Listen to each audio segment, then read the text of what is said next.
మరి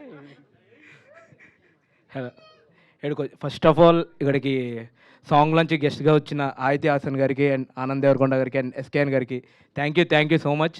ఎందుకంటే first song cinema నుంచి వస్తున్న ఫస్ట్ సాంగ్ లాంచ్ ఇంత వైబ్లో అవ్వడం చాలా హ్యాపీగా ఉంది. అండ్ ఇక్కడికి వచ్చిన మీడియా వాళ్ళందరికీ కూడా థ్యాంక్ యూ సో మచ్. ఈ సాంగ్ని ఇంకా గట్టి ప్రమోట్ చేయాలని కోరుకుంటున్నాను.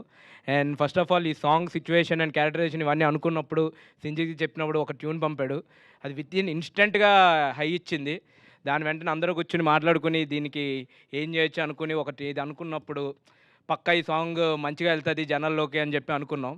దెన్ ఆఫ్టర్ దీనికి లిరిక్స్ అనుకున్నాం, అచ్చ తెలుగు లిరిక్స్ ఉండాలి అని చెప్పి అనుకున్నప్పుడు ఏం చేద్దాం అనుకో, ఇప్పుడు దేవుడు కూడా అడిగే వరమే కదా బాల్యం అంటే అన్న ఒక్క లైన్ చాలు, వాట్ కిట్టు ఇదని. నేను ఫస్ట్ లిరిసిస్ట్ ఎవరా అనుకుంటున్నా. నాకు చాలామంది Kittu is one of the best lyricist అని చాలామంది చెప్పారు. కానీ కిట్టు గారితో వర్క్ చేసిన తర్వాత Kittu is the best lyricist అనిపించింది.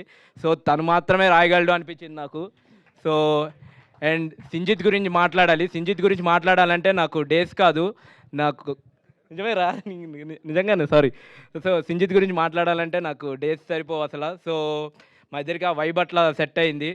అండ్ మనం నా చిన్నప్పుడు గట్రా ఒకప్పుడు మ్యూజికల్ ఎరా అనేటోళ్ళు. ఒకప్పుడు రెహమాన్ గారు ఎరా, లేకపోతే తర్వాత ఇళయరాజా గారు ఎరా, డిఎస్పి ఎరా, తమన్ ఎరా, మణిశర్మ గారు ఎరా అని. ఆల్రెడీ మన అఫీషియల్గా సింజిత్ ఎర్రమల్లి మ్యూజికల్ ఎరాలోకి ఎంటర్ అయిపోతున్నాం. సో ఆల్రెడీ ఇప్పుడు సింజిత్ ఇచ్చే లిటిల్ ఆర్ట్స్ చూశారు. నెక్స్ట్ మీకు సమ్మర్ హాలిడేస్ ఎవ్రీ సాంగ్ మీకు ఒక తెలియని హై ఇస్తుంది కన్ఫామ్గా. అండ్ అండ్ సాంగ్ అంతా బాగుంది. నెక్స్ట్ ఏం చేద్దాం అనుకున్నప్పుడు సింగర్ విషయంలో ఆలోచిస్తున్నాం.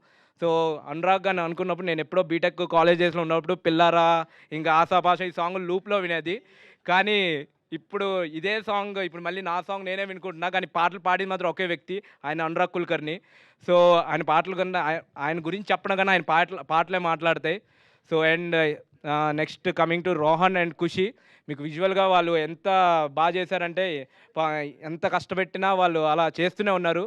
అండ్ విజువల్గా అంత బాగుందంటే దాని కొరియోగ్రఫీ చేసిన లక్ష్మణ్ మాస్టర్ ఆ నాస్టాలజిక్ ఫీల్డ్లోకి తీసుకెళ్ళడానికి ఏం చేయాలనుకున్నా బేసిక్గా లక్ష్మణ్ మాస్టర్ని ఏం చెప్పినా భరిస్తారు కొంచెం.